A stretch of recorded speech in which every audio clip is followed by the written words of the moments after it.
Henry Ford disait « Si la population comprenait le système bancaire, je crois qu'il y aurait une révolution avant demain matin ». Il y a un moyen extrêmement efficace de contrôler la population, de la discipliner, de faire en sorte qu'elle ne se rebelle pas, qu'elle se lève tous les matins bien gentiment pour aller faire le travail qu'on lui a assigné, même s'il est très ingrat, comme nettoyer des toilettes ou ramasser des poubelles. C'est d'avoir rendu tout le monde dépendant à l'argent, à la monnaie, et de contrôler peu ou prou la façon dont cette monnaie est créée et distribuée. C'est ce que dénonçait déjà avec humour Colin Serrault dans La Belle Verte, où des extraterrestres observent la Terre depuis leur planète.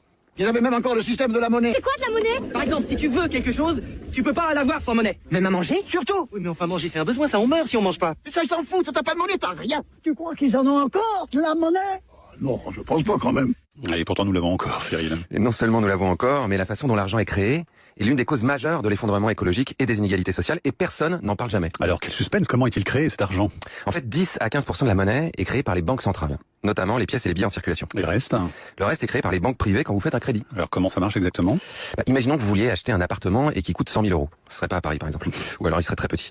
Vous allez à votre banque, vous demandez un crédit, et si le banquier estime que vous êtes capable de rembourser grâce à ce salaire mirobolant de Radio France, il va créer ex nihilo, à partir de rien, 100 000 euros sur son ordinateur, et bim, c'est sur votre compte. À partir de rien, vraiment? En fait, il faut que la banque possède 1 euro dans ses coffres pour en créer 0,8. Disons 1 pour 1 pour simplifier.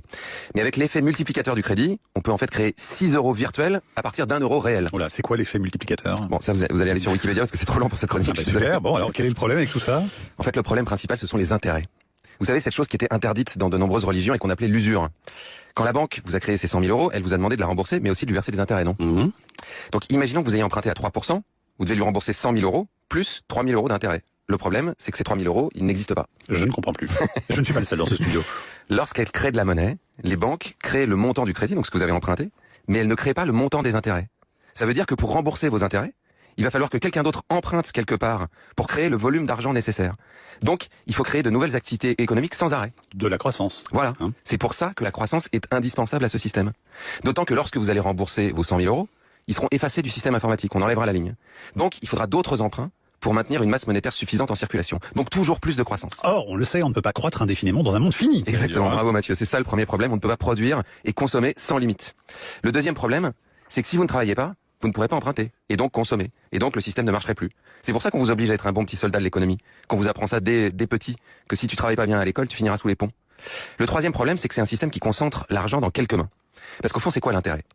C'est quelqu'un qui a déjà trop d'argent, qui en prête à quelqu'un qui n'en a pas assez, et celui qui n'en a pas assez va devoir en rendre encore plus à celui qui en a déjà trop.